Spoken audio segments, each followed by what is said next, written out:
घरों के सामने लगा युवाओं का ये मजमा ना तो नाटक देखने आया है और ना ही यहाँ कोई दूसरा तमाशा हो रहा है।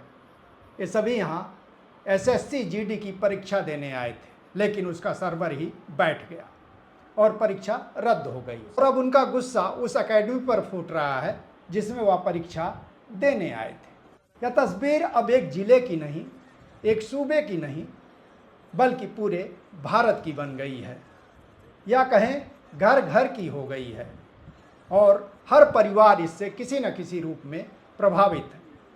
दोस्तों नमस्कार, मेरा नाम है महेंद्र मिश्र। कहते हैं कि अगर कोई देश अपने भविष्य के साथ ही खिलवाड़ करना शुरू कर दे तो उसे कोई नहीं बचा सकता है। भारत कुछ उसी मुकाम पर पहुंच गया है। देश में होने वाली 3 परीक्षाएं इसकी सबसे ताज़ा मिसाल है। ऊपर एक का जिक्र मैंने कर ही दिया है। नीट की परीक्षा में क्या हुआ और कैसे 22 लाख परीक्षार्थियों का पूरा भविष्य दांव पर लग गया, और परीक्षा रद्द होने के बाद कितने बच्चों ने खुदकुशी कर ली, वह सब कुछ अब आंकड़ों में समा गया है। लेकिन इसकी सबसे खास बात यह थी कि परीक्षा का पेपर लीक करने वाले और कोई नहीं बल्कि उसको बनाने वाले लोग ही थे।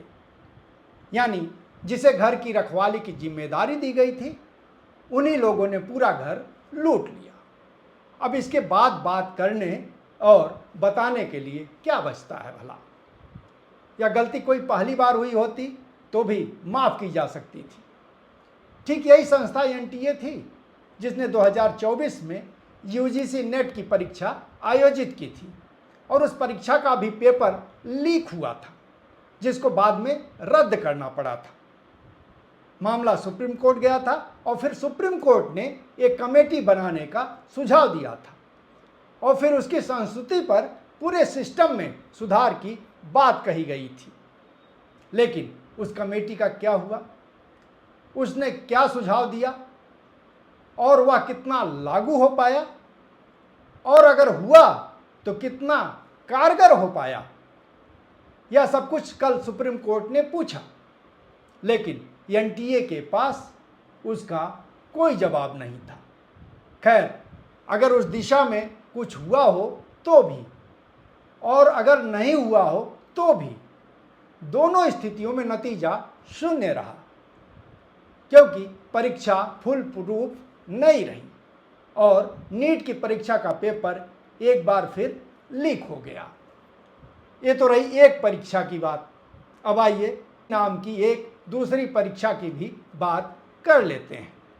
सरकार ने बगैर सोचे विचारे एक तुगलकी फैसला ले लिया कि वह परीक्षा जांच की पूरी प्रणाली बदलेगी और कॉपियों की जांच अब शिक्षक नहीं करेंगे बल्कि कंप्यूटरों के जरिए की जाएगी।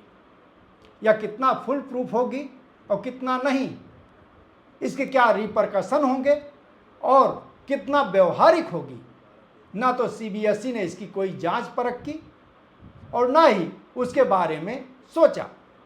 आमतौर पर किसी भी मामले में जब कोई नया प्रयोग किया जाता है तो सबसे पहले उसके पायलट प्रोजेक्ट पर काम किया जाता है और वहां सफल होने के बाद उसे बड़े स्तर पर लॉन्च किया जाता है।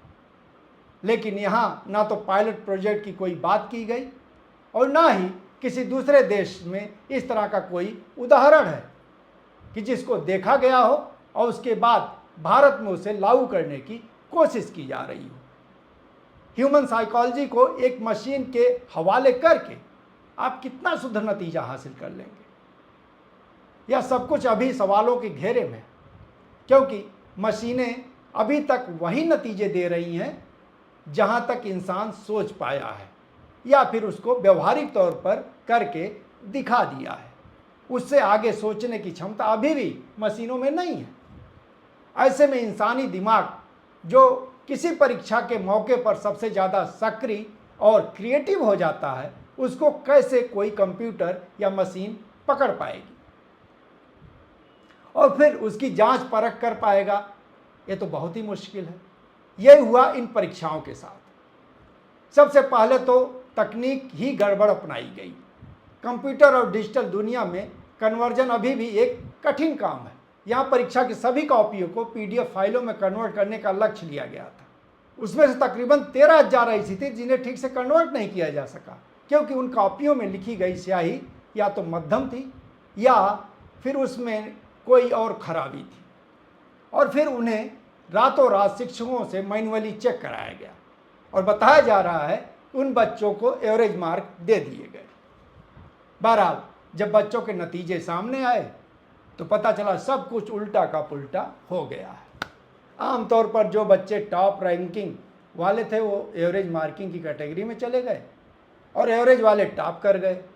लिहाजा नतीजा आते ही छात्रों में खलबली मच गई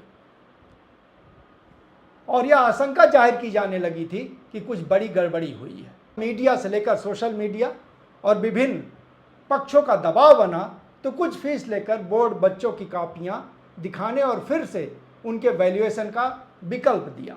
और फीस जमा कर अब जब बच्चे अपनी कॉपियां देख रहे हैं तो जैसे गलतियों का पूरा पेंडोरा बॉक्स खुल गया हो।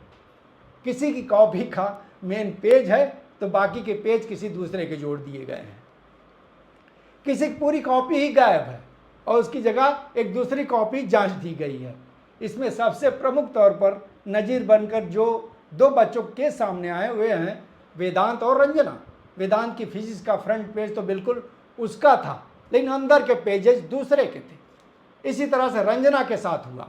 उसकी केमिस्ट्री की पूरी कॉपी बदल दी गई। उसने CBSE से उसकी शिकायत की और अब CBSE ने भी उसके पक्ष को मानकर अपनी गलती स्वीकार कर ली है। ये तो दो अब तक मीडिया के सामने आए केस हैं। इसी तरह से सैकड़ों मामले इसमें सोशल मीडिया पर तैर रहे हैं। यहाँ तक वेदांता के मामले में भी अब CBSE ने अपनी गलती मान ली है और उसे सही कॉपी मुहैया करा दी है। इस तरह के हजारों मामले होंगे जिनके साथ इसी तरह से खिलवाड़ हुआ होगा। इस तरह का अगर एक भी मामला गलत है तो कहने का मतलब पूरी प्रणाली ही सवालों के घेरे में आ जाती है और उसे कतई स्वीकार नहीं किया जा सकता है। अब इन मोदी भक्तों को क्या कहा जाए। वेदांत ने अभी अपने मामले को ट्विटर पर डाला नहीं था कि मोदी भक्त सक्रिय हो गए। बगैर उसका पक्ष जाने उसे सीधे पाकिस्तानी और देशद्रोही करार देना शुरू कर दिया। आम लोग होते तो भी कोई बात नहीं थी, लेकिन पत्रकार और वह भी दूरदर्शन में कार्यरत अशोक श्रीवास्तव जैसे लोग ट्रोलों की जमात में शामिल हो गए। इससे यह समझा जा सकता है कि देश पतन के किस कगार पर खड़ा हो गया है। इस कड़ी में वेदांत और उसके परिवार को किन मानसिक परिस्थितियों से गुजरना पड़ा होगा, किसी के लिए उसका अंदाजा भी लगा पाना मुश्किल है। और जब यह सब कुछ हो रहा है, इसके नीरो धर्मेंद्र प्रधान बंसी बजा रहे हैं। उन्होंने कर्नाटक की अपनी यात्रा के दौरान सिर्फ यह कहकर कि CBSE के सॉफ्टवेयर में जो समस्याएं आ रही हैं, मद्रास समेत 2 ITs को देखने के लिए उन्हें सौंप दिया गया है। अब उनसे कोई पूछे कि भला 2 परीक्षाओं का ये हाल है और आप दोनों के मंत्री हैं, आपकी कोई जवाबदेही बनती है या नहीं। पूरा देश इस समय धर्मेंद्र प्रधान के इस्तीफे की मांग कर रहा है। कॉकरोच जनता पार्टी ने तो बाकायदा इसको मुद्दा बनाकर अभियान चलाया और 8 लाख से ज़्यादा लोग लिखित तौर पर उस पर अपना हस्ताक्षर किए, लेकिन सरकार की सेहत पर इन सब चीज़ों का कोई असर नहीं पड़ रहा है। ना तो इसकी कोई सुध लेने के लिए तैयार है और ना ही उस दिशा में कोई देखना चाहता है। यह कैसा लोकतंत्र है और कैसे संचालित हो रहा है, या किसी की भी समझ से परे है। दोस्तों, आपने पूरा कार्यक्रम सुना, इसके लिए आपका बहुत बहुत शुक्रिया। आप हमारे साथ बने रहें, सिलसिला चलता रहे, इसलिए ज़रूरी है कि आप जनचौक चैनल को सब्सक्राइब कर लें। आपका कोई विचार, कोई टिप्पणी या कोई सुझाव हो तो नीचे कमेंट बॉक्स में दे सकते हैं, वो हम तक पहुंच जाएगा। बहरहाल एक बार फिर आपका शुक्रिया। नमस्कार।